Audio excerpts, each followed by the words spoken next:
Right. I hope everybody doing good. And as y'all coming in, we're going quick, we're going fast into this. All right.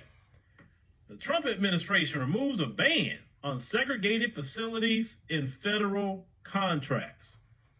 What did happen here? Is Trump trying to say bring back segregation? Is he want the black only or colored water fountain and the white only?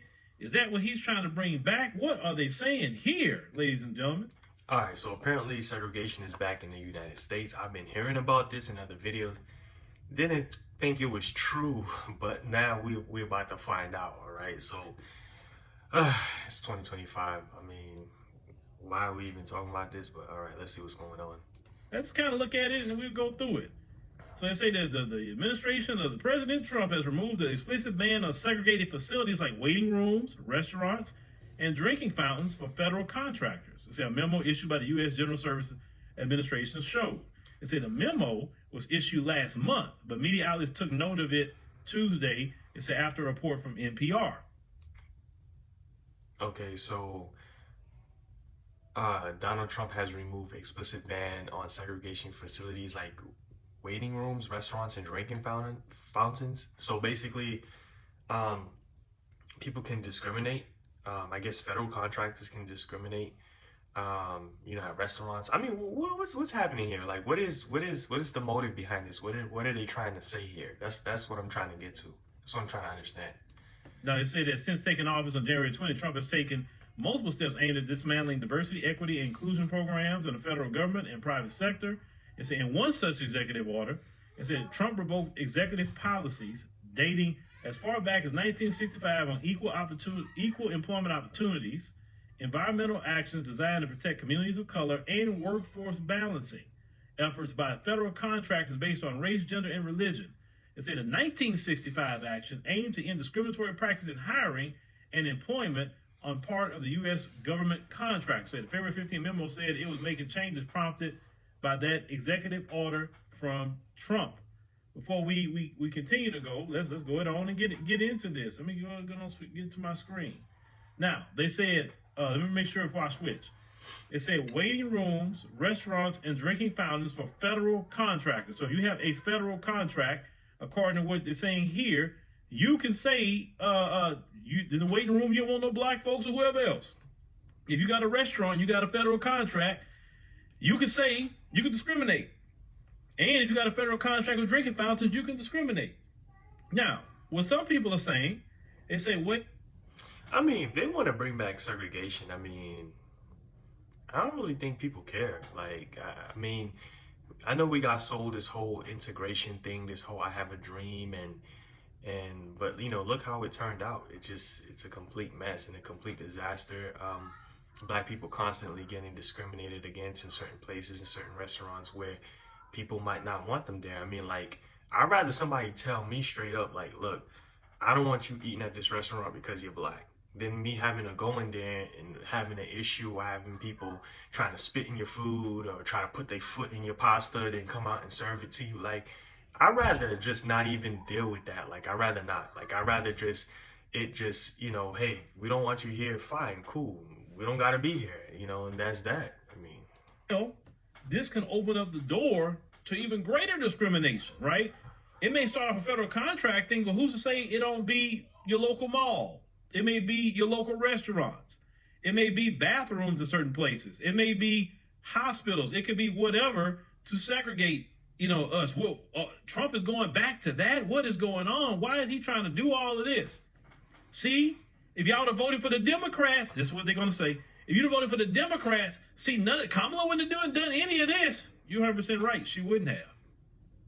But let me tell you what Kamala would have done. Brought in about 20 million more migrants and then stack them on top of us, give them our reparations money, and we would be underneath the migrants at that point. Because they'll be so much above us, and that's what they was on pace to do, bring in another 10, 20 million more. Now, he not lying, he really not lying. So when you think about it, is American politics, this is why I don't get involved. It's kind of like pick your poison, right?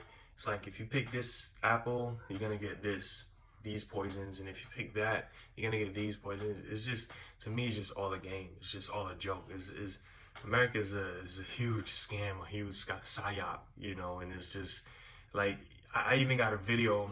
You guys can even see this on my page, on my TikTok page, where there's a migrant from Ukraine who literally got like $100,000 in line of credit, $100,000 line of credit just to come here as a refugee, and he's like, this is why your country is messed up. He's like, I can just buy 2 Bitcoins and then go back home to Ukraine. I don't have to stay here. He's like, this is crazy. So they're getting hundreds of $1,000s of lines of credit. They're getting food stamps. They're getting housing stipends. I mean, it's just all a mess with this political stuff. But now it's like, okay, you want to bring back segregation. Why? I mean, look how long ago segregation was. Look how far we are at this point. Why are you trying to bring back segregation? What's the point of it? What's the motive behind it? And do you think that is gonna affect us? I mean, I think when we were segregated, we made more money in our communities. Our communities may not look the best, but we stuck together. Our communities may not have been thriving like it could have been, like when you look at like Tulsa, Oklahoma, and you know, the Trail of Tears, and so many black towns that got destroyed. You know, there's a lot of different things that happened to us that set us back, but at least we stuck together and we respected one another, right? And we made the money, the dollar, our dollar, the black dollar circulated. Now, because of integration, they sold us that whole dream of integration, and now the black dollar doesn't circulate at all.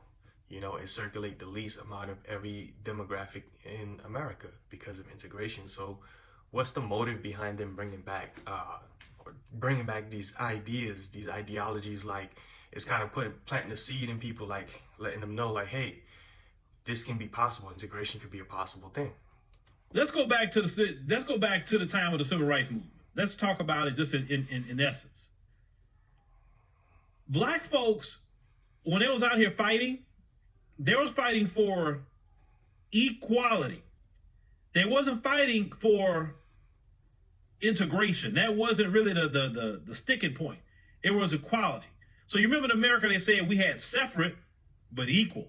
But really, we didn't have separate or equal. We had separate and unequal, right? If black folks truly had a separate but equal, like we got the same government resources, we got the water was the same, the opportunities was the same, the education was the same, everything was the same the folks was getting, we were just separated. I promise you, they would have never had a civil rights movement. When black folks were getting 3rd and 4th rate books, when the folks getting the latest knowledge, that's a problem. Because black folks educationally would be behind constantly to the folks. And when you don't have enough education, you're going to be behind, right? Mm-hmm. So let's say if some of these good businesses out here is owned by the folks, you go there one day and there's a sign up there that says whites only. Let me tell you why I would welcome that sign. You say, what? You would welcome that sign? Yes. Let me tell you why. Phil, are you crazy? Why don't you say that? Listen to me. I would rather you put up a sign that says whites only than follow me in the store. Mm. Because your actions show that you really want whites only anyway. Mm. We barely go in the store and you're calling the cops on us. Yeah. Well, I deal with all the headache. I'd rather you to put the sign up. Exactly. That way you let me know where I should not go. Put me on game. And that way I can go somewhere else that want me, that welcome me. Let me go about my business. Right? But here's the kicker part. Right. If you folks, go ahead and do it. Go ahead. I promise you're not going to get the reaction you think you're going to get. You're not going to get it.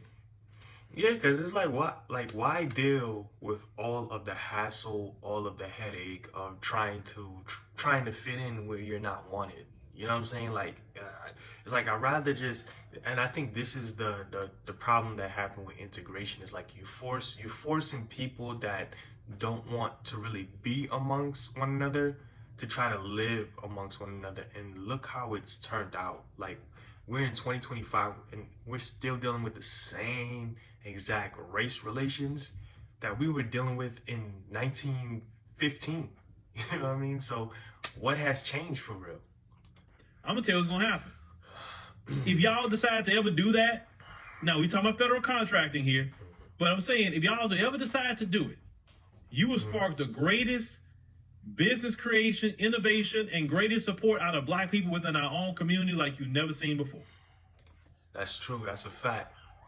But we shouldn't. Here's the thing. We should not have to wait for things to get like this in order for us to do what he just said. What he just said, we should just naturally, at this point, want to do something like that. Create our own economies. We shouldn't have to wait for them to basically crush us out the game. You know what I mean? For us to be like, oh, okay, let's just finally all come together and do. No. We should always be trying to create our own economies, whether it's here in America, whether it's somewhere else in the diaspora, in Africa. We should always be trying to create a powerhouse somewhere besides this place, because this place is just not the only place in the world, right? The world is very, very big. That would motivate black people to shop with each other, do business with each other, and finally circulate the black dollar in the black community. The moment one of y'all do that, black folks remove the trillions of dollars that we spend every year out of y'all businesses and put it right back into our own, and in our own communities. That would be the biggest financial mistake y'all could have ever made. You understand? If you told us today we couldn't go to the same bathroom with y'all, that would be a good thing. Go ahead and do it because our bathrooms will be cleaner. I know that much. All right, y'all. So let me know what y'all think in the comment section. Give me your thoughts. Do you think we should be going back to segregation? Do you think we should not be going back to segregation? We should just leave things as it is? Do you think this is just a psyop distraction and it's gonna just go away? Or do you think this is a sign of more things to come? Leave your thoughts in the comment section. And if you on TikTok, definitely check me out on TikTok, Mr. Evolutionary. That's Mr. Evolutionary, Nabi Amos. And make sure you like and subscribe to the channel because this year we're going all the way up.